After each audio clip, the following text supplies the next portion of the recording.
ướt vai nhau. Anh gặp em ngay cuối con đường, giọt lệ rơi anh đã khóc cho niềm hạnh phúc. Lòng cứ ngỡ đã tìm được em, người con gái một nửa đời anh. Nào ngờ đâu hai trái tim này đã lỗi nhịp. Giờ đây anh bước ra đi cùng một đêm mưa gió giăng đầy. Giọt lệ rơi anh đã khóc cho mộng tan vỡ. Tình là chi sao khổ đời nhau, yêu đắm say để nay úa tàn. Người yêu ơi em ra đi em có được vui.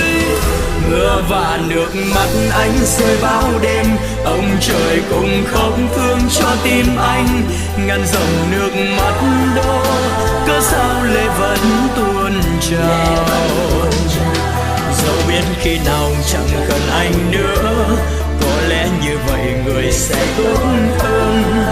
Mà tại sao anh còn khóc tiếc thương tình xưa? Mưa và nước mắt anh rơi vào đêm, bây giờ nơi ấy em yêu có vui hay là đang khóc tiếc thương phút giây lỡ lầm?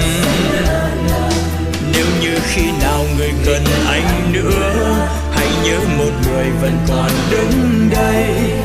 Về trên phố cũ dưới mưa anh đứng chờ